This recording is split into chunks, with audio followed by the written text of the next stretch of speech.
Então vamos começar. Boa noite, Sirlene. Bem, amigos das redes sociais, amigos e amigas internautas, uma excelente boa noite. São agora 18 horas e 34 minutos, horário de Brasília, do dia 11 de outubro de 2018. Eu sou o Márcio Larega, analista de investimentos, investment coach e economista da Mais Money, e venho trazer hoje aqui, outside, de fora do escritório, o fechamento do mercado, o fechamento do Ibovespa, com as notícias relevantes do Brasil, no mundo, cenário de commodities, parte gráfica de Ibovespa e de ações, tudo isso para você. Boa noite, Tamires, que você fique devidamente antenado, conectado com o melhor que a Bolsa tem a oferecer, combinado? Então, desde já eu vou pedir boa noite, Gêneson, meu irmão, meu camarada, pedir para que você curta, que você se inscreva no nosso canal e participe ativamente aqui conosco desse nosso bate-papo a respeito de como que foi o mercado no dia de hoje, como é que foi essa semana, como é que se passou esse movimento de mercado aí pós primeiro turno e as projeções que a gente tem aí para a próxima semana. E desde já você vai ficar extremamente ambientado e ciente do que fazer e como fazer no mercado de ações na próxima semana. Combinado, galera? Já que a semana foi bem curtinha, foi só de segunda a quinta. Amanhã a gente tem aí feriado rolando, Dia das Crianças, dia de Nossa Senhora da Aparecida. Então, um momento aí também de você orar e pedir pela paz aí, não só no mundo, mas também aqui no país que está precisando de bastante consciência, de bastante tranquilidade, que é um momento bastante conturbado que a gente está vivendo.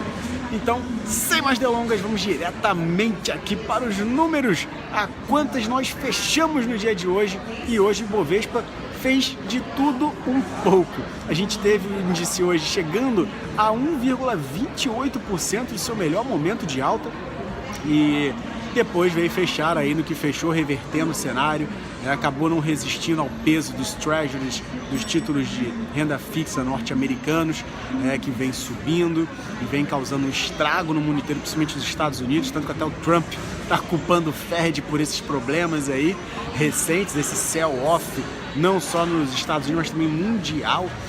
Mas tem mais coisa, óbvio, na Europa tem os problemas com relação aí à Itália e a questão do seu déficit orçamentário, a briga entre Roma versus Bruxelas, quem vence essa queda de braço. E na China, o mercado asiático como um todo também está vivendo as turras com esse possível cenário aí de guerra comercial, mais uma vez vindo a tomar a tônica de todos os noticiários, com o Trump vindo comentar aí a respeito de uma nova taxação sobre os 267 bilhões de dólares sobre produtos importados chineses. E isso aí veio a causar um impacto também negativo no mercado asiático.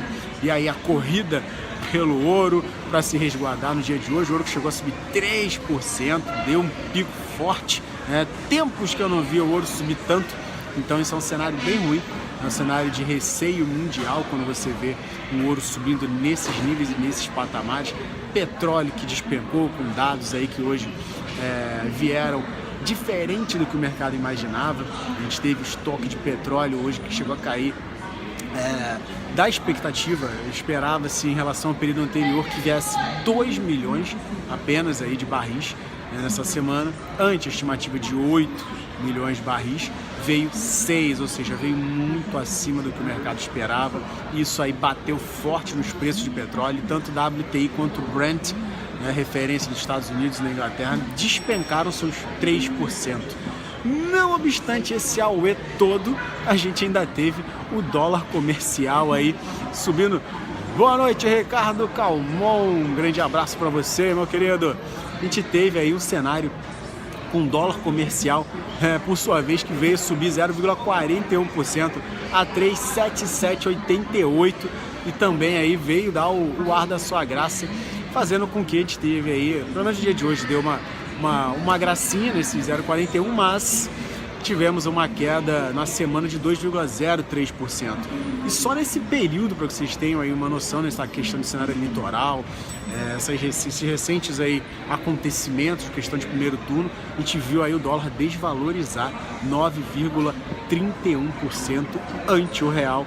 Não é uma queda pequena, é uma queda pesada. E vamos ver se, dentre esse cenário, acontece algum tipo de reviravolta, mas tem muita água para rolar, temos eleição, mesmo que com as pesquisas saindo hoje positivas, foi algo que o mercado também considera bastante recentemente, cada vez mais, e à medida que esse segundo turno for apertar e chegar próximo à votação em si, cada vez mais vai ter maior peso, maior volatilidade.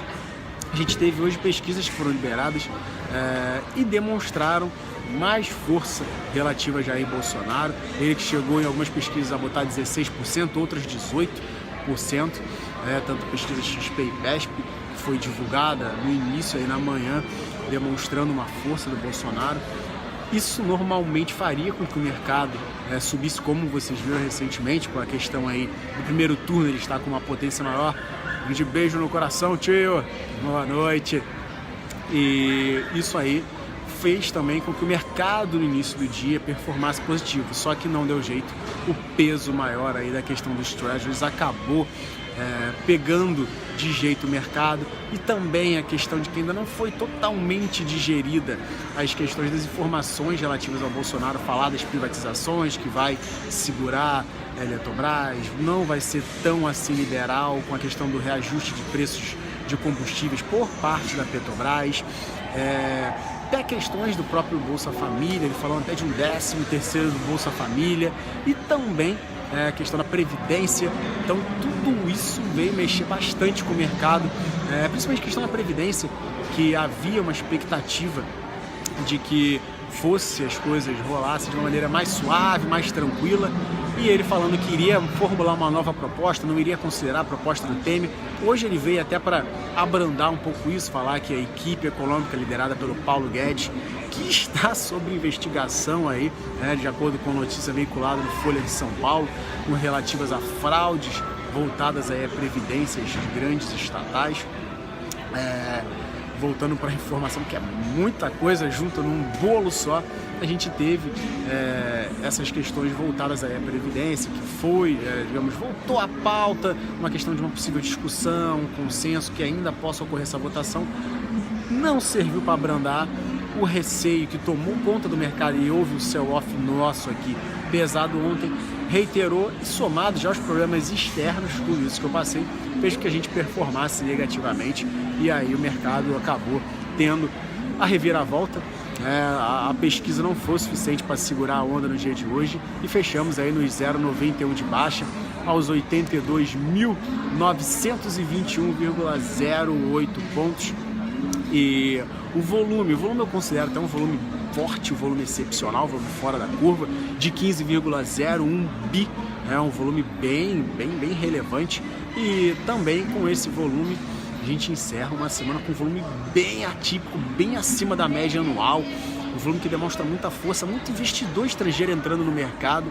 A gente teve uma injeção de mais ou menos 1,7 bi do dia 1 ao dia 5, só de dólares. Então é muito recurso que a galera depositou, e aí houve essa puxada no início da semana que conseguiu sustentar a alta semanal do nosso Ibovespa em 0,73 positivo, que também é algo a se comemorar no mercado, e principalmente numa semana de mercado internacional pesada.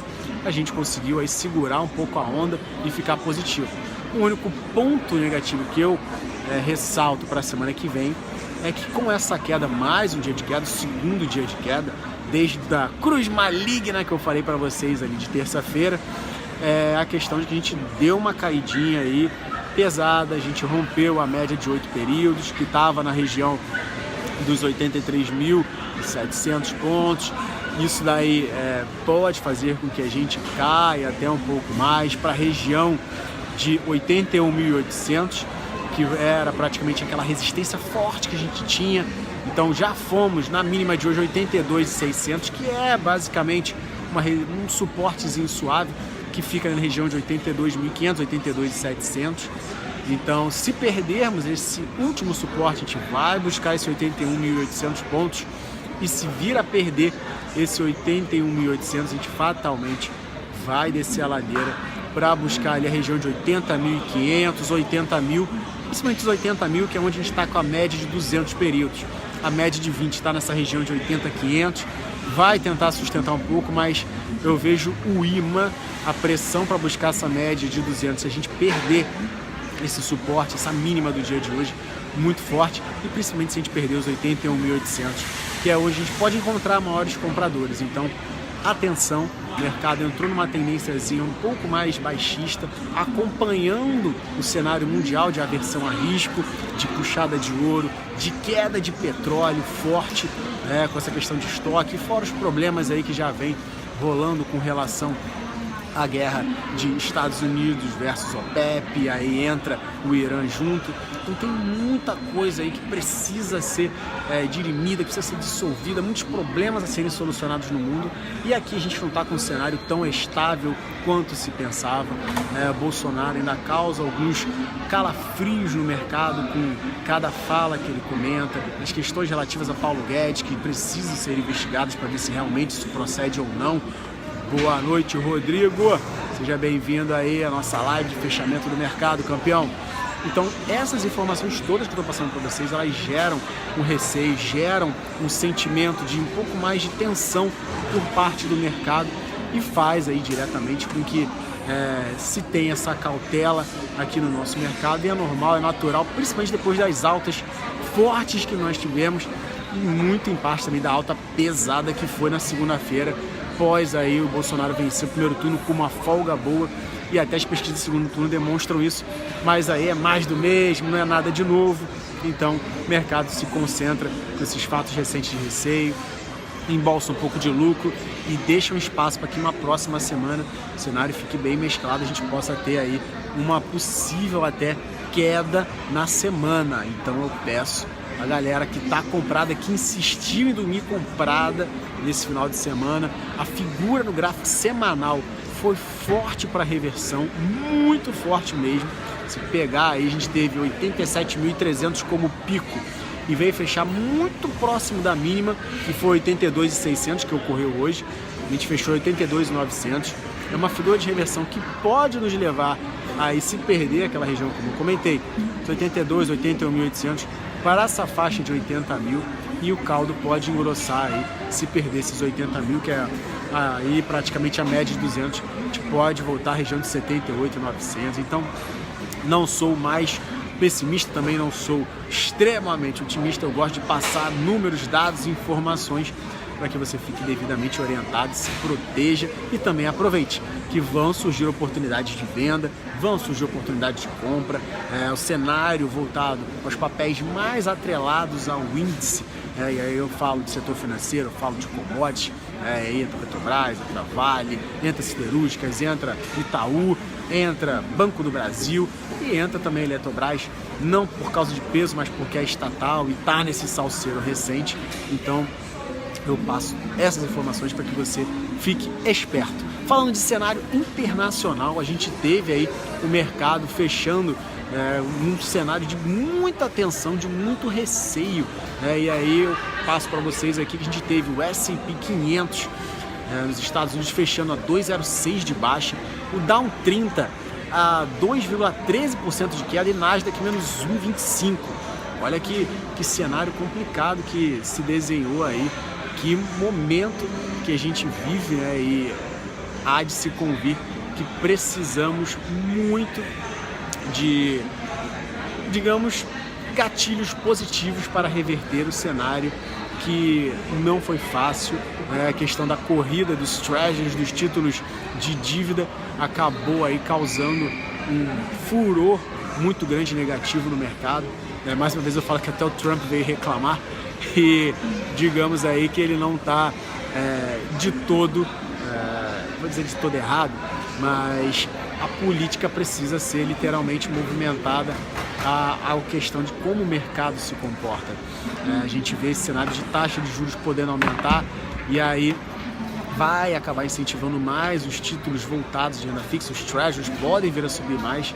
Então Powell vai precisar olhar com carinho com relação aí ao que está acontecendo no mundo e todos esses problemas. Bia Pinheiro, boa noite, seja bem-vindo ao fechamento. E aí, passando para vocês como que rodou o dia de hoje agora no mundo. Eu já tinha passado aí os states todos, como é que rolaram, e o S&P 500 VIX, O índice do medo, ele que reflete à medida que sobe, maior aversão a risco.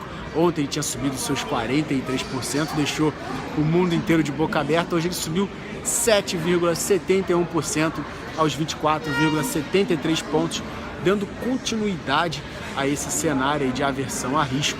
Entrando aí no campo da Europa, DAX, menos 1,48 de baixa, FTSE 100 na Inglaterra, menos 1,94, CAC 40 da França, menos 1,92.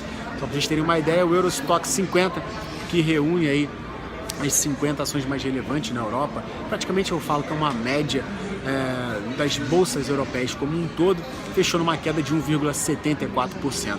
Isso sem falar o mercado asiático, que a China apanhou fortemente aí, teve índice chinês que caiu 5%, o China 50 3,94%, Nikkei 225 menos 3,96% e Hang Seng Hong Kong 3,54%. Então essa é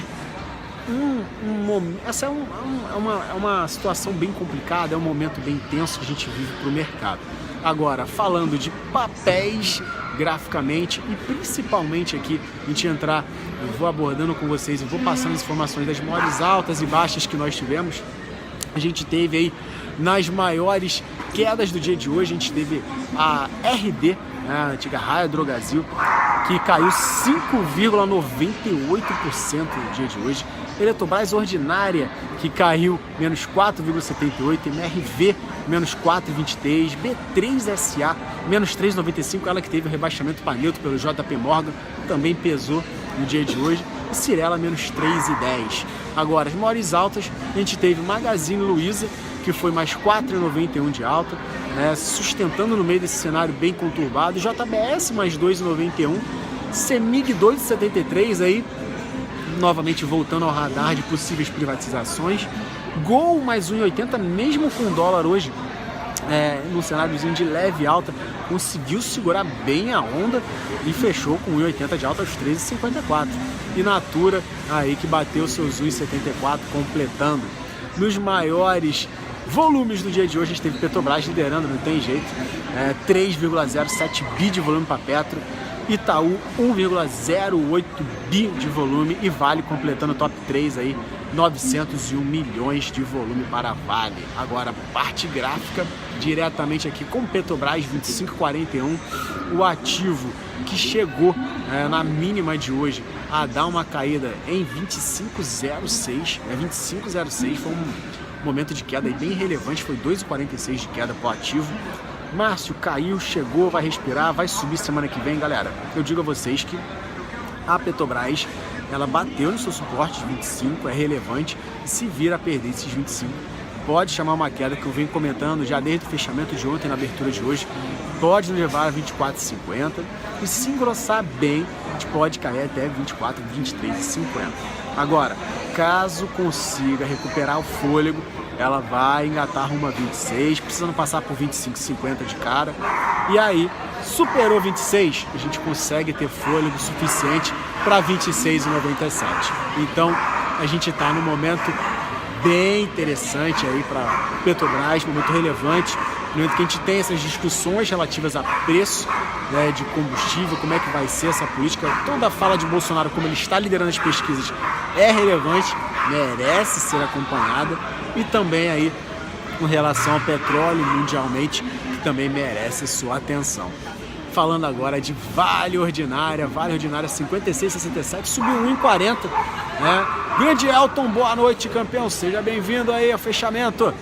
A Vale Ordinária, ela fechou a 56,67, deixou uma figurazinha de indefinição nesse fundo, acabou que a mínima dela hoje, nessa faixa de 55,62, que vinha sendo 55,84, sendo relevante, vem se consolidando essa região entre 55,50 e 55,80 como um suporte importante aí para a Vale, e se conseguir sair uma reação, a gente pode voltar aos números de 58,40, 58,30, se superar, aí sim a gente volta para 60, 62 reais. Então é um momento de indefinição para o ativo, vamos ver como é que ele vai se comportar ao longo da próxima semana. Falando de Banco do Brasil, R$ 37,38, fechamento dela hoje, a gente teve aí 0,08 de alta, o papel chegou aí a estar no mínimo em 36,79, conseguiu dar uma boa recuperada. Agora, com relação à sua figura gráfica, ela fica aí se sustentando, se segurando. Boa noite! Seja bem-vinda! A gente tem aí um cenário em que o mercado ele vem tentando segurar a onda, principalmente o Banco do Brasil vem tentando se sustentar nessa faixa de 37,30 nessa região, e se conseguir segurar essa onda, beleza. Agora, se perder, como eu comentei de manhã, podemos chegar a 35,60, 36,50 aí, em primeiro suporte, em segundo. Então, há de se abrir bastante o olho. Para cima, Márcio, somente se superar a região de R$38 que a gente consegue ter um fôlego um pouco mais relevante. Um beijo no seu coração, mãe, beijo no seu coração. A gente tem aí espaço para voltar à região de 39, 39,50, 39,70, até mesmo podendo voltar para R$40. Mas graficamente ainda tem espaço para cair um pouco mais. Somente se vir a perder esse fundo, o fechamento dela de 37,30 é interessante. Então, perdeu isso, vai para 36,80, perdeu 36,80 aí, a gente chama faixa até 35,60 aí de Banco do Brasil. Entrando no campo da Gol, um papel aí que eu aqui para os investidores mais utilizei muito ao longo dessa semana, fomos bem aí felizes com as indicações relativas a ela ao longo dessa semana, somente operações day trade, foquei muito nisso essa semana, por causa dessas questões de volatilidade. Swing trade estava oferecendo uma relação risco-retorno bem ousada e eu não curto muito isso. Com relação a Gol, 13,65, chegou na mínima em 13,30, 13,30 vem se mostrando um suporte interessante, junto com 13,15, um beijo no seu coração. E com relação a Gol, 13,30 como suporte, se perde, vai para 13,15, se perde os 13,15 aí que a gente pode voltar para a região de 12,70, 12,50.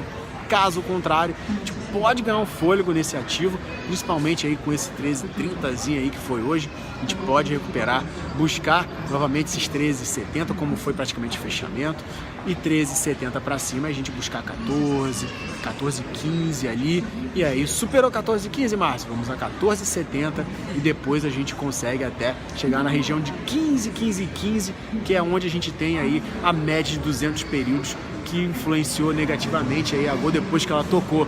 Boa noite, Mauro. Saudações, campeão. Tudo de bom para você, meu querido. Agradeço a participação aqui na nossa live de fechamento do Ibovespa aí, fechando a semana também.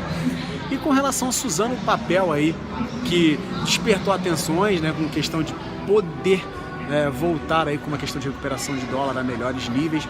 Ela não conseguiu engatar a recuperação, não conseguiu romper a barreira de R$43 e acabou aí deixando espaço para mais realizações.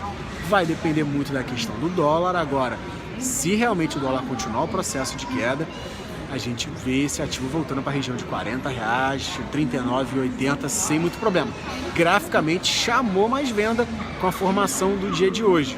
Então, vale a pena também ficar de olho nesse ativo para se posicionar em queda. Somente volta às compras acima de 43 nesse ativo, beleza, galera? Ou em day trades aí, dentro dessa faixa de 41 e 43 também fica bem interessante.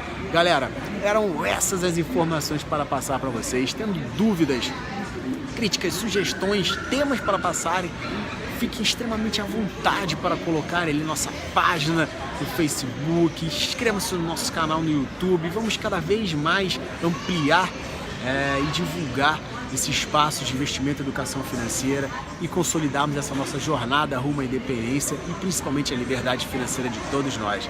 Ok, galera? Um grandíssimo abraço. Espero que vocês tenham curtido. Aproveitem o feriado, um bom final de semana, parcimônia, tranquilidade.